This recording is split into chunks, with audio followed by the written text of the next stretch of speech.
Hi hello అందరికీ నమస్కారం. Welcome to our channel ప్రేమ యుద్ధం ఎపిసోడ్ 10. ఏంట్రా ఆది ఆ అమ్మాయిని చూసి ఐ లవ్ యూ అని చెప్తున్నావు? నీకేమైనా పిచ్చి పట్టిందా? ప్రీతికి నీకు పెళ్లి ఫిక్స్ అయింది కదా. ఈ విషయం పార్టీలో జనార్దన్ గారు అందరి ముందు అనౌన్స్ చేశారు. మీడియాలో కూడా మీ పెళ్లి గురించి న్యూస్ వచ్చింది కదరా అని అడుగుతాడు తరుణ్. అవునురా, ప్రీతి నాకు ప్రపోజ్ చేసింది. తను నాకు చిన్నప్పటి నుండి తెలుసు.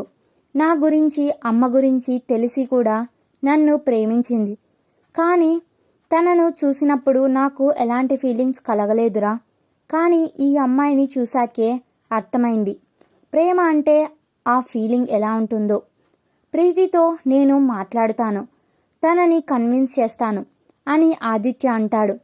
రే, ఆ అమ్మాయి ఎవరో తెలుసా? తను ఆ ఉదయ్ దగ్గర జాబ్ చేస్తుంది అని ఉదయ్ ప్లాన్ గురించి, తను మీడియాతో ఉదయ్ గురించి పబ్లిసిటీ చేయడం, అలాగే అర్చనని వాళ్ళ పిన్నితో బయటకు గెంటించడం అంతా చెప్తాడు. అది విని ఆదిత్య కోపంగా, రేయ్ ఎందుకు అలా చేశావు? ఆ అమ్మాయిని బయటకు పంపించేశావు. ఆడపిల్ల ఒంటరిగా ఎలా ఉంటుందిరా? నీకు తెలుసు కదా, అమ్మ చనిపోయాక నేను ఒంటరిగా ఎలా పెరిగానో. అయినా ఆ ఉదయ్ గాడిని పనిష్ చేయాలి, కానీ ఆ అమ్మాయిని కాదురా. రేయ్ ఆది, ఆపరా. నీకు తెలుసా ఆ అమ్మాయికి కొంచెం పొగరు ఉంది. నేను చెప్పింది తప్పు అని. పాపం ఆ అమ్మాయి జీవితం గురించి ఆలోచించి నీ కంపెనీలో జాబ్ ఇస్తాను అంటే వద్దు అంది తెలుసా. ఆ ఉదయ్కి నువ్వు నచ్చవు అని నీ దగ్గర జాబ్ చేయదంట అని తరుణ్ అంటాడు. అంటే ఆ అమ్మాయి ఉదయ్ని లవ్ చేస్తుందా? లేదు. అలా చేస్తే నన్ను లవ్ చేస్తున్నట్లు యాక్టింగ్ చేయడానికి ఎందుకు ఒప్పుకుంటుంది? రేయ్ తరుణ్, ఇప్పటి వరకు ఆ ఉదయ్ ఏం చేసినా సైలెంట్గా ఉన్నావు. కానీ ఇప్పుడు అలా కాదు. ఆ అమ్మాయిని నిజంగానే లవ్ చేసి పెళ్లి చేసుకుంటా. వాడి ప్లాన్ ఫ్లాప్ అయ్యి వాడు బాధపడుతుంటే చూడాలి. ప్రీతి గురించి బాధపడకురా, నేను చూసుకుంటాను యుఎస్లో. అమ్మా, ఏంటి నువ్వు నన్ను చూడాలి అనిపిస్తే నిన్నే ఇండియాకి రమ్మన్నాను కదా, నన్నెందుకు ఇక్కడికి పిలిపించావు? ఇంట్లోకి వస్తూ గాయత్రి గారిని అడుగుతాడు ఉదయ్. నాన్న, నీకు ఈ మధ్య కోపం ఎక్కువైంది కన్నా. అమ్మని చూడగానే ప్రేమగా హక్ చేసుకోకుండా ఇలా అరుస్తున్నావేంటి అని చెంప మీద చెయ్యి వేసి ప్రేమగా అడుగుతారు గాయత్రి గారు. సారీ అమ్మా అని హక్ చేసుకొని కొంచెం ఫ్రస్ట్రేషన్లో ఉండి అలా అన్నాను. సారీ మా. పర్లేదు కన్నా. నేను ఇంకా నీ ఫ్రెండ్ మధుగాడు నిన్ను కరిచాడేమో అనుకున్నా. వాడి పిచ్చి నీకు ఎక్కడెక్కిందేమో అని భయపడ్డాను అని గాయత్రి గారు అంటారు.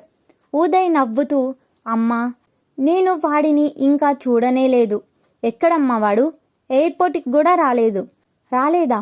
నువ్వు వస్తున్నావంటే ఎక్కడున్నా పరిగెత్తుకుంటూ వస్తాడే. మర్చిపోయా, వాడు మీ నాన్నతో కలిసి బయటకి వెళ్ళాడురా. ఆయనకి వాడితో ఏం పని? వాడు నా ఫ్రెండ్. నీకు పొసెసివ్నెస్ ఎక్కువైంది కన్నా. సరే వెళ్ళి ఫ్రెష్ అయ్యిరా. లేదుమా, నేను వెళ్ళాలి. నువ్వు రమ్మన్నావు అని వచ్చాను అంతే. నిన్ను చూశాను కదా, నన్ను ఎందుకు పిలిపించావు చెప్పు. ఏంటి కన్నా ఇది? అమ్మ దగ్గర ఉండవా కొద్ది రోజులైనా? నువ్వు నాతో వచ్చేసేయ్, మనం కలిసి ఉందాం. అంతేకాని నీ హస్బెండ్ దగ్గర మాత్రం ఉండను అని ఉదయ్ అంటాడు. కన్నా, తను నీకు నా అని అంటుండగానే ప్లీజ్ అమ్మా, విషయం చెప్పు. ఆ న్యూస్ ఏంటి కన్నా? నువ్వు తప్పు చేయవు, కానీ నీకు ఎనిమీస్ ఎక్కువ అవుతున్నారా? నీ గురించి న్యూస్లో కావాలని చూపించారు. ఉదయ్ షాక్ అయ్యి, ఏంటమ్మా నువ్వు అనేది? కావాలని చూపించడం ఏంటి అని అడుగుతాడు.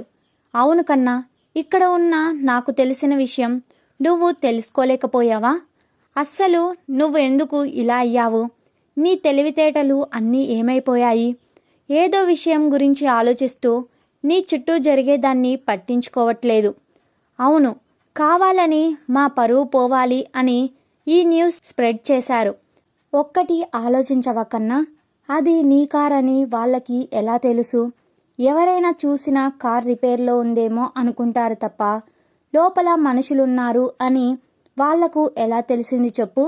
నీ కార్ గ్లాస్లో నుండి చూస్తే లోపల మనకు బయట వాళ్ళు కనిపిస్తారు, మనం బయట వాళ్ళకి కనిపించము కదా. మరి అక్కడ ఉన్న వాళ్ళు మీడియాకి కాల్ చేసి నీ పేరు చెప్పి మరి నువ్వు ఎవరో అమ్మాయితో కార్లో రొమాన్స్ చేస్తున్నావు అని ఎలా చెప్తారు? ఉదయ్ షాక్ అయ్యి, అమ్మా నీకు ఈ విషయం ఎలా తెలుసు? అంటే నా గురించి కావాలని అక్కడ ఉన్న జనాలు మీడియాకి ఇన్ఫర్మేషన్ ఇచ్చారా? ఎందుకు అలా చేశారు? గాయత్రి గారు, అక్కడ మార్నింగ్ అయితే ఇక్కడ నైట్ కదా. నేను నిద్రపోతుంటే న్యూస్ ఛానల్ నుండి కాల్ వచ్చింది. నీ గురించి న్యూస్లో చెప్పమని ఎవరో వాళ్ళకి కాల్ చేసి చెప్పారంట. ఆ ఎండి మనకు రిలేటివ్స్ కాబట్టి చెప్పను అని అన్నారంట. అదే విషయం నాకు చెప్పి జాగ్రత్తగా ఉండమని చెప్పారు. ఆయన కట్ చేసిన తర్వాత నేను నీకు కాల్ చేశాను. నీ నెంబర్ బిజీ అని వచ్చింది. వెంటనే టీవీ ఆన్ చేసి చూస్తే వేరే న్యూస్ ఛానల్లో నీ గురించి చెప్తున్నారు. మన సెక్యూరిటీకి కాల్ చేశాను నీ దగ్గరికి వెళ్ళమని. నువ్వు కూడా వాళ్లకు కాల్ చేశావు అని చెప్పారు. వెంటనే నిన్ను ఇక్కడికి తీసుకొని రమ్మని చెప్పాను. Story continuous. Please share your opinion on this story in comments. Subscribe to our channel. Thanks for watching.